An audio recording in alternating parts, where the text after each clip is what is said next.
황제는 나이 50세에 불과했지만 80세 정도의 깡마르고 햇빛을 보지 않은 얼굴에 노인의 모습이었다. 이미 허약해질 대로 허약해진 몸과 만국의 하늘 아편으로라도 이끌어져 했던 것일까. 자신을 죽일 뻔한 약이었음에도 말년의 황제는 그저 아편을 피우거나 정원을 가꾸는 일로 시간을 보냈다. 그를 가끔 찾는 방문자들이 어떤 질문에도 대답보다는 고개를 젓거나 흐릿한 눈에 알 수 없는 미소를 띄었다.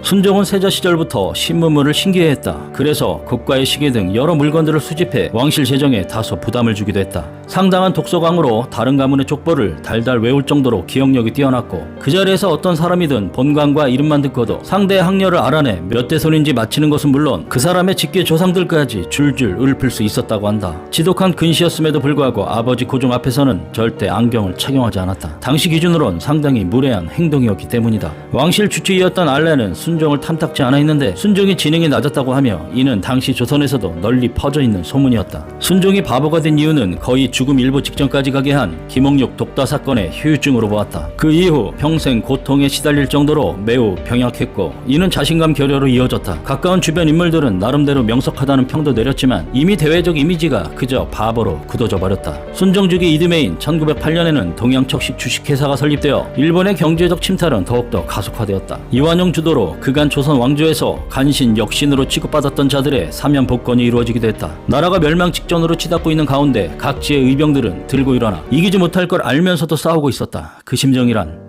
1909년 하얼빈에서 안중근이 이토를 저격했다는 소식이 들리자 순종 황제는 닥쳐올 일본의 문책성 보복이 두려워 거의 공황 상태에 빠졌다. 황제는 이토를 죽인 안중근은 미치고 도덕이 없는 자이며 이토의 추도식을 성대에 열도록 하라고 지시했다. 친근하게 믿고 의지하는 대일본 제국 황제 폐하께 통치권을 양해할 것이니 신민들은 번거롭게 소란을 일으키지 말라. 이렇게 1910년 8월 29일 순종이 천황에게 합병을 청원하는 방식으로 대한제국은 문을 닫게 된다. 순종은 일본 황족보다는 낮고 일본 귀족보다는 높은 거처 창덕궁을 붙여 쇼토큐크 이왕이라는 자귀를 받는다. 순종은 나라 이룬 뒤로는 주로 창덕궁에 머물며 당구를 치는 것이 낙이었지만 어느 날 당구를 치다 쓰러진 이후로는 그나마 당구조차 못하게 되었다. 1917년엔 일본을 직접 방문해 다이쇼 덴노를 직접 만난 적이 있는데 둘의 비슷한 점을 찾자면 둘 다 정신적으로 문제가 있었다는 말이 있으며 같은 해에 사망했다. 아버지인 고종의 장례식 때는 양복이나 일본 옷을 입은 문생객이 오면 아예 등을 돌리고 절을 받지 않아서 좌중을 경악하게 만들었고 그래서 일본인 고관들은 한복을 구해 입고 문상을 오기도 했다. 다채로운 식사를 즐긴 고종과는 달리 좋아하는 음식이 딱히 없었고 수라를 올려도 거의 손에 대지 않고 물에만 밥만 겨우 먹어서 수락간의 나인들이 수라 때마다 쩔쩔맸다. 다량의 아편을 먹고 혼절한 후 치아가 대부분 손실되어 어릴 적부터 틀니를 했기에 딱딱한 것을 먹는 것 자체가 어려웠다. 어느 날 궁녀가 순종에게 책을 읽어주다 만국의 이야기가 실린 대목을 읽자 궁녀의 뺨을 치며 자신을 능멸하지 말라며 분노하며 물러가라 했다. 너희들이 어찌 감히 선황제의 일을 논할 수 있느냐. 이로부터 궁녀들이 감히 선조에 대해 다시 말하지 못하였다. 황제는 궁궐을 최초로 개방해 황실 유물들과 함께 일반에 공개하였다. 이 개원식에는 모닝코트와 중절모에 구두를 신고 지팡이까지 짚는 등 말끔한 양복을 입고 참석했다. 한일병합 이후에는 이곳이 완전 놀이터처럼 되어버렸지만 순종은 계속 그곳에 거처했다. 다만 매주 목요일에 창경원이 폐쇄되었는데 순종이 직접 창경원에서 산책하는 날이기 때문이었다. 그가 죽기까지 순종이 기거한 창덕궁에는 일본의 경비병들이 항상 감시하고 있었다. 화사한 어느 봄날 독일 기자가 이쳐가는 황제를 찾았다. 어리석은 노인은 궁전 안에 딱딱하고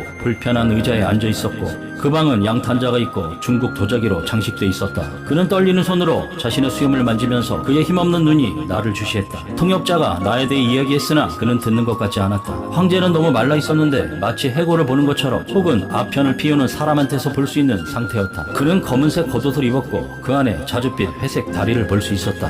나는 몇 가지 질문을 했으나 대답 대신에 황제는 입가에 이해하지 못할 미소를 띠거나 이해하지 못한 것처럼 고개를 저었다. 순종은 결국 1926년 4월 25일 창덕궁에서 52세에 사망하였고 장례일 기간에 60만세 운동이 일어났다. 이왕은 영친왕에게로 이어졌다. 마지막 황제로서 뭔가를 하려고 했던 흔적도 없었고 친일파와 일본 세력에 이리저리 휘둘렸으며 만국 후에도 일제가 보장해준 이왕직에 만족하고 잘 먹고 잘 살았다고 비판하지만 암울한 시대의 성장에서 즉위 위에도 아무런 권력도 없는 허수아비에 불과했으니 만국의 책임을 묻기도 그러하다. 순종이 기거한 창덕궁에는 일본 경비병들이 항상 감시했기에 할 수 있는 저항이라면 혀 깨물고 죽는 것밖에 없는 셈이었다. 나라를 망친 책임을 묻는다면 고종이든 대원군이든 민씨 척족을 욕한다면 모를까. 황제는 사망 전에 국내부 관리를 통해 이런 유언을 남겼다. 지난날의 병화 민주는 일제와 역신의 무리가 제멋대로 선포한 것이요 오직 나를 유폐하고 나를 협박하여 나로 하여금 명백히 말을 할 수 없게 하였다. 나 구차히 살며 죽지 못한 지가 지금의 17년이라 종사의 죄인이 되고 2천만 백성의 죄인이 되었으니 한 목숨이 꺼지지 않는 한 잠시도 이를 잊을 수 없는지라. 깊은 곳에 갇힌 몸이 되어 말할 자유가 없이 금일에까지 이르렀으니 지금 한 병이 위중하니 한마디 말을 하지 않고 죽으면 짐이 죽어서도 눈을 감지 못하리라. 지금 나는 경에게 위탁하오니 경은 이 조칙을 중회에 선포하여 병합이 내가 한 것이 아닌 것을 분명히 알게 하면 이전에 소위 병합 인준과 양국의 조칙은 스스로 파기에 돌아가고 말 것이리라. 여러분들이여 노력하여 광복하라. 짐의 홍백이 명명한 가운데 여러분들을 도우리라.